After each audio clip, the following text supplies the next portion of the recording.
بسم اللہ الرحمن الرحیم۔ یہ قصہ ہے عروہ بن زبیر رحمۃ اللہ علیہ کا، جو کہ حضرت ابوبکر صدیق رضی اللہ عنہ کے نواسے زبیر بن العوام رضی اللہ عنہ عشرہ مبشرہ صحابہ میں سے ہیں، ان کے بیٹے اور حضرت اسماء بنت ابی بکر رضی اللہ عنہ کے بیٹے ہیں۔ ان کا شمار اپنے زمانے میں مدینہ کے 7 بڑے فقہائے کرام میں ہوتا ہے۔ 7 بڑے فقہائے کرام میں سے ان کا پہلا نمبر تھا۔ چنانچہ ان کا واقعہ آتا ہے، ولید بن عبد الملک کے دور حکومت میں حضرت عروہ بن زبیر رحمۃ اللہ علیہ کو ایک ایسی آزمائش سے گزرنا پڑا کہ جس میں کوئی ایسی عظیم ہستی ہی ثابت قدم رہ سکتی ہے جس کا دل ایمان و یقین سے لبریز ہو۔ خلیفۃ المسلمین ولید بن عبد الملک نے بڑی محبت اور اشتیاق سے انہیں دارالخلافہ دمشق میں ملاقات کے لیے دعوت دی۔ انہوں نے بصد شوق دعوت قبول کی اور اپنے بڑے بیٹے کو ہمراہ لیا اور دمشق روانہ ہوئے۔ جب وہاں پہنچے تو خلیفہ نے والہانہ انداز میں ان کا استقبال کیا اور انہیں شاہی مہمان کا اعزاز دیا۔ پھر وہی ہوا جو اللہ کو منظور تھا۔ بسا اوقات ہوائیں مخالف سمت چلنے لگتی ہیں۔ ہوا یہ کہ حضرت عروہ بن زبیر رحمۃ اللہ علیہ کا بیٹا سواری کے شوق میں شاہی استبل میں داخل ہوا۔ جوں ہی وہ ایک منہ زور گھوڑے کے قریب آیا تو اس نے زور سے لات ماری جو اس کے سینے میں لگی اور جان لیوا ثابت ہوئی۔ پھر غموں سے نڈھال باپ جب اپنے لاڈلے بیٹے کی قبر پر مٹی ڈال رہا تھا تو اس دوران ان کے پاؤں میں اچانک شدید درد ہونے لگا۔ پاؤں میں ورم پیدا ہوا اور وہ بڑی تیزی سے پنڈلی کی طرف پھیلنے لگا۔ حالت تشویشناک حد تک بگڑ گئی۔ خلیفۃ المسلمین ولید بن عبد الملک پریشان ہو گئے۔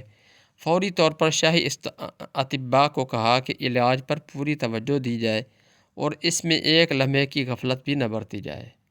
معائنے کے بعد تمام اطباء نے متفقہ فیصلہ دیا کہ ٹانگ کاٹ دی جائے ورنہ مریض کی موت کا سبب بن جائے گا۔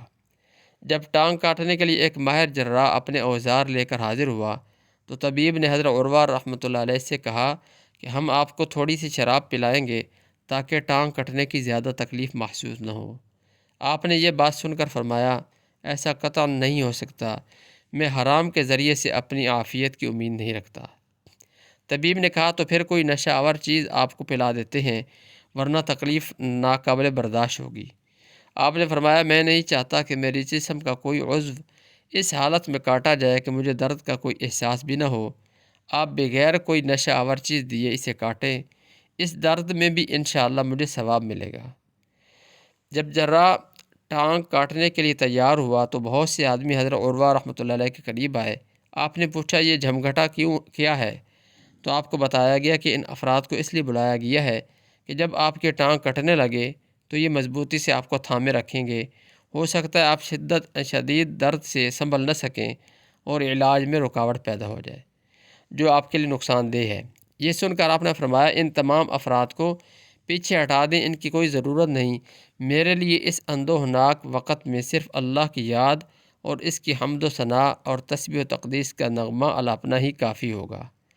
بسم اللہ پڑھ کر آپ اپنا کام شروع کریں، میری فکر نہ کریں، میرا اللہ حامی و ناصر ہوگا۔ جراح نے پہلی کینچی کے ساتھ ٹانگ کا گوشت کاٹا اور پھر ہڈی پر آری چلائی۔ ادھر حضرت عروہ رحمۃ اللہ علیہ نے بلند آواز سے لا الہ الا اللہ اللہ اکبر مسلسل پڑھنا شروع کر دیا۔ جراح اپنے کام میں مشغول رہا اور حضرت عروہ رحمۃ اللہ علیہ ذکر الہی میں محو رہے۔ ٹانگ کٹ گئی اور جب خون بند کرنے کے لیے کھولتے ہوئے تیل میں ٹانگ کو ڈبویا گیا تو آپ بے ہوش ہو گئے۔ ان کی پوری زندگی میں یہی وہ موقع ہے جس میں قرآن مجید کی منزل پڑھنے میں ناغہ ہوا۔ یہ ایسے اللہ والے تھے کہ ان کا کوئی دن ایسا نہیں گزرا اور کوئی لمحہ ایسا نہیں گزرا جب یہ کہ یہ قرآن کی پاک کی تلاوت نہ کر رہے ہوں۔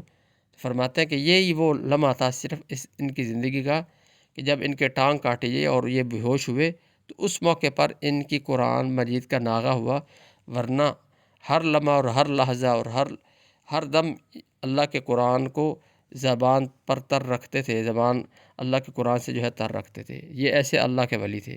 اللہ رب العالمین ہمیں ان نیک سیرت لوگوں کی سیرت پر اور ان جیسے اعمال اپنانے کی توفیق عطا فرمائے۔